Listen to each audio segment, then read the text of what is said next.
Okay, good day. So, welcome back. Ipakita ko lang sa inyo yung aking ginawang DIY monitor speaker. So, hindi ko nga lang nagawa na ng video nung ginagawa ko siya kasi so wala pa akong plan for gumawa ng YouTube channel. So, pero try ko lang i-insert na lang yung mga pics nung pictures ko nung ginagawa ko siya. Nagawa ko to siguro last year sometime November, natapos ko siya. So inabot ako ng 1 month siguro yon dahil every weekend lang naman ako bubuting-ting. So yung ginawa ko dito, una kong hinintay ko muna i-order itong screen. Hinintay ko siya na ma-deliver sa akin, and then nung nakuha ko na siya, doon ako nag-base ng lahat ng measurement. So, 15 inches na ang woofer niya, 15 inches. Okay. Iikot ko lang. So, itong side na to, ayan, manipis na lang siya. So, hindi ko siya malagyan ng handle dito. Okay. Kaya, ang ginawa ko, dito ako sa kabila naglagay, taas baba na lang. Ayan. So far, hindi naman ako naka-encounter ng problema na nandito yung handle niya. So mas maganda pa nga siya, nandyan siya, kasi pag may katulong ka ng pagbubuhat, napaka-dali. Ayan. So ito yung likod. Meron ako ditong back panel na ayan. Ano lang yan, sticker lang yan. Alam nyo na yan guys, yung mga kasama nating nagdi-DIY din. Okay. Lahat ng pala naka-flash. So, inano ko yan, wood router. Kahit itong handle, ganun din. Naka-flash din siya. Kinakakapagod lang pala talagang mag-woodwork. Ayan. Tapos, dito, meron din siyang 4 na rubber footing kasi nga pag gagamitin na as monitor. Ayan. Ayan ang itsura niya. So, 45 degrees angle. And then,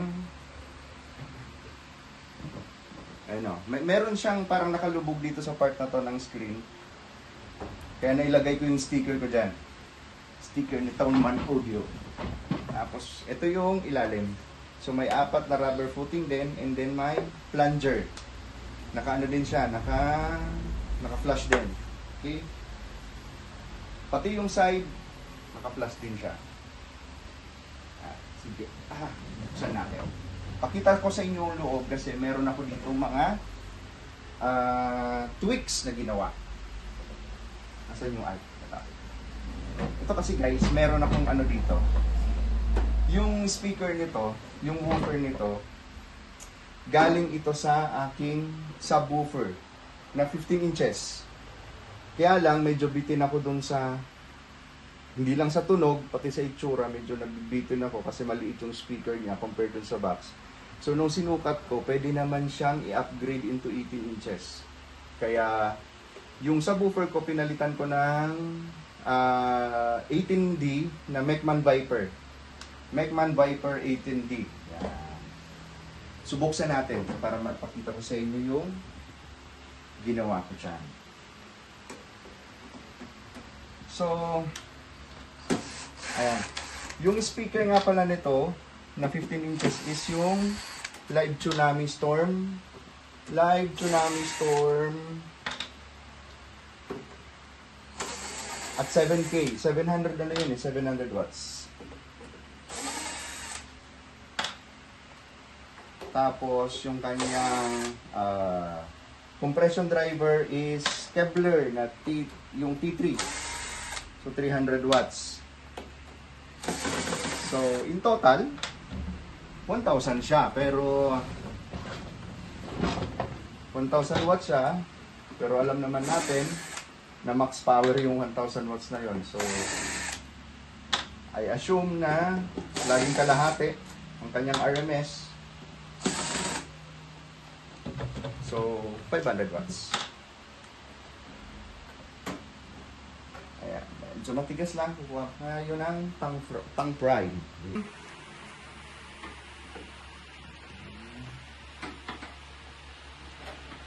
Medyo nanikip na to kasi ayan, hindi naman pala. Dali lang. Meron ako nilagay dito na speaker mesh cloth para protection na rin sa alikabok, and then protection siya sa angge, yung rain showers, para hindi diretso doon sa cone ng speaker. Ito yung mababasa niyang una. Tapos kung talagang totally mabasa, tutulo lang siya pag ganun. So hindi siya tutuloy-tuloy. And then isa pa, maiwasan natin yung sobrang acoustics. Yung bounce ng ng tunog.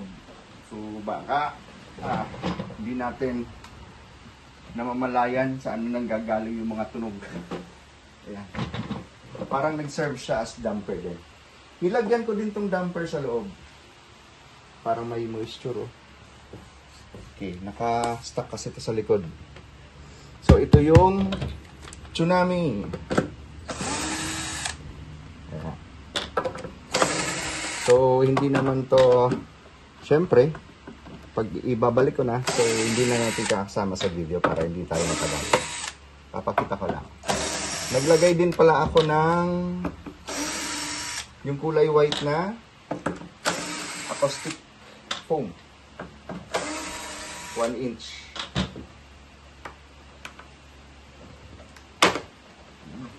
Nanikit na. Okay. Ayan. Baliktad. Tsunami Storm 15 pala. Tsunami Storm 15 at 7K. Yan, 700 watts. From Live. Ayan. Kung makikita nyo, nilagyan ko siya ng acoustic foam. Ayan. Yung kulay white siya. And then, wait lang. Kita ba yung ano? Ayan. Yung horn pala, plastic kasi to. Medyo hindi ko type yung tunog niyan na sobrang nipis niya. So parang nagpo-propagate yung yung mga mid-range frequencies galing dito sa woofer. Nagpo-propagate dito kaya may naririnig akong ibang tunog. So ang ginawa ko, nilagyan ko siya ng flash band. Yung parang ano yan, parang aspalto na may aluminum tape. Kung alam niyo yung pang ano sa bubong. Yan, dinikitan ko siya para kumapalang tunog and then mabawasan yung ano ng plastic, effect ng plastic na manipis. And then ito yung dividing network. Ayan. Second order siya, parehas sa woofer, second order filtering. And then ganun din sa tweeter. Naka second order filtering din. So, pag sinabi mong second order filtering, hindi kasi ako fan guys ng ng nilalagyan lang ng capacitor yung tweeter kasi meron akong naririnig na hindi ko gustong tunog. Yung estimate ko is from siguro 800 Hz to 2 kHz. Pumapasok pa rin hindi ganun kaganda yung filtering. Hindi natin siya mahalata. Especially kung nagpapatugtog lang tayo ng music, hindi natin gaano nahalata yun. Pero medyo masakit sa tenga. Parang sinusundot yung tenga mo lalo na pag malakas. O kaya may nagsasalita o may kumakanta.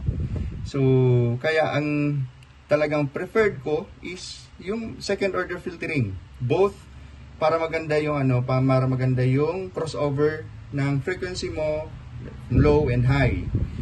So, yan. Ito, ginawa ko siyang tweak. Ano to pala? Crown CN2500. Ayan. Crown CN2500. Ayun.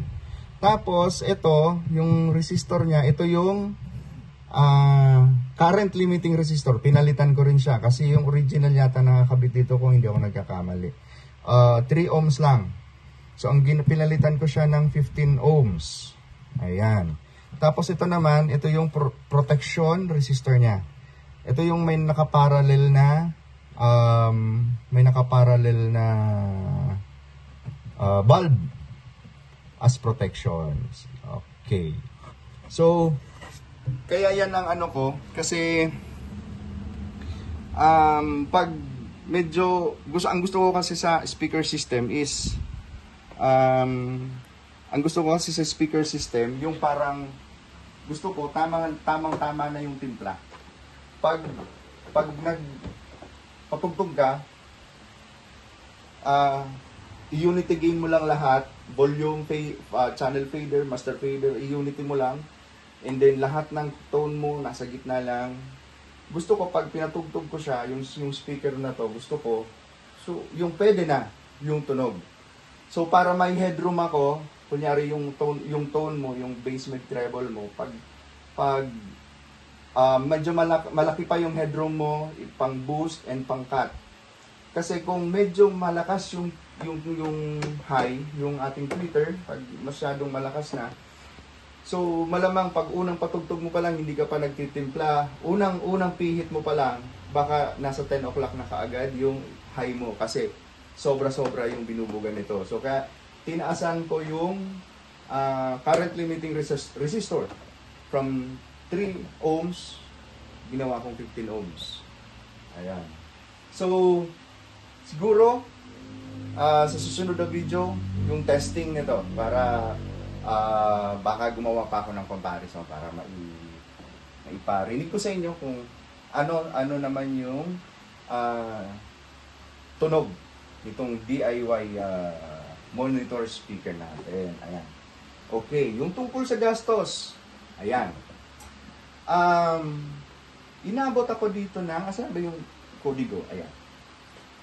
I-try ko na ilagay sa description yung link ng kung saan ko pinagbibili yung mga pinaglalagay ko dito. So, umabot ako ng 18,073. Ayan. 18,073. Yan yung inabot ko na gastos dito, materyales pa lang. So, wala pa yung labor cost, wala pa yung pagod. Ayan. 18,000 na kaagad.